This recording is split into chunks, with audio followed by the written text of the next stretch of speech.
sharing Slovaks' balanced and constructive foreign policy, a policy based on open dialogue, stability, and the further development of our partnership with Israel. Thank you very so much. Please, the floor is yours.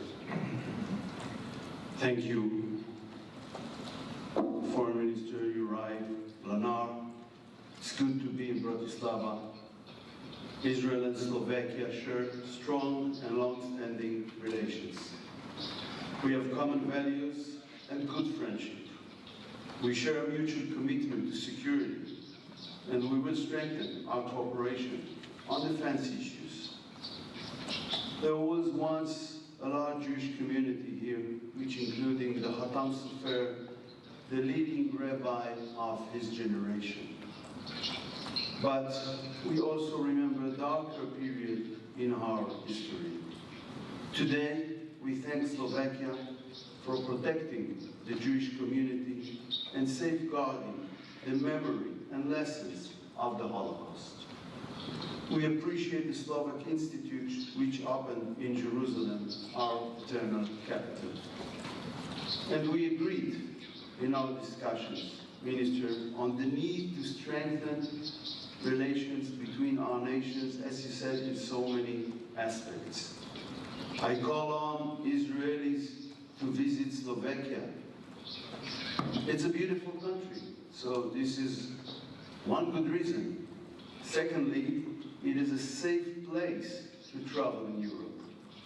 And of course, we would like to host as many Slovak tourists as possible in Israel.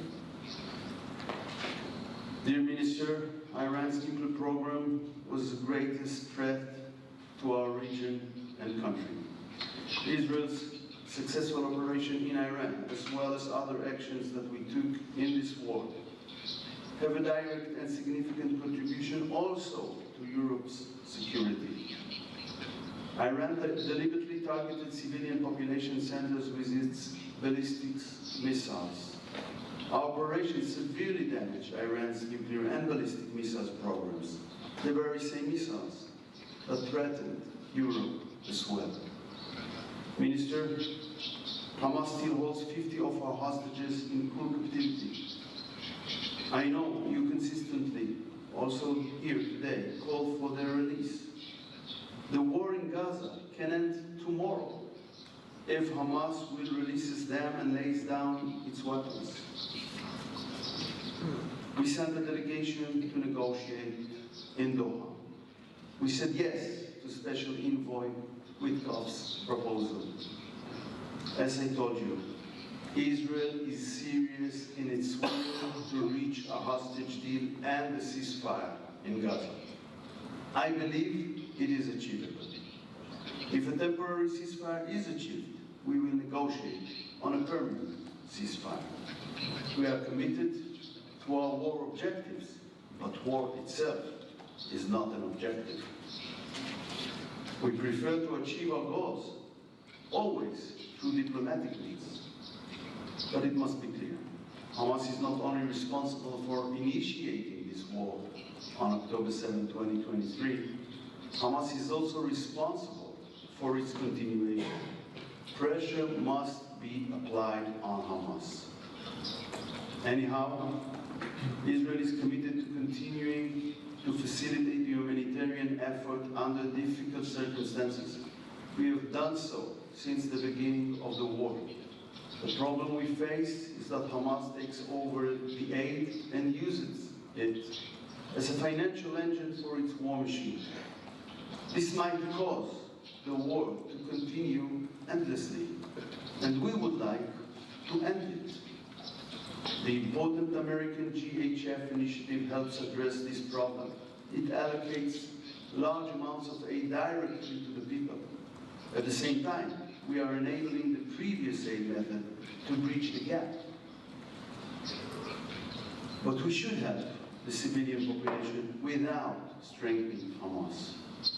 During the previous week, we had a constructive dialogue with the EU on the matter of humanitarian aid. And last Sunday, our security cabinet made further decisions on improving the humanitarian situation in Gaza. I informed my colleague on this issue. I described these steps during our meeting. Basically, they include more aid through more crossings and more routes. We are dealing with this issue in good faith. We will continue mutual efforts with other states, international organizations, the EU, to address it. We welcome also any effort to ensure that the aid is delivered to the civilian population and is not being exploited by Hamas. Dear Minister, Israel appreciates Slovakia's support for our basic right to defend ourselves. We thank you for standing with Israel against attempts to take unilateral and biased steps or decisions against it in the EU or in the UN. I intend to strengthen relations between Israel and Slovakia and to continue our fruitful dialogue. Minister, I know you are a good partner for that mission, and I invite you, Minister, to soon visit Jerusalem. Thank you. Thank you also. Your Excellencies, Ministers, thank you for your statements, and I wish you a pleasant day.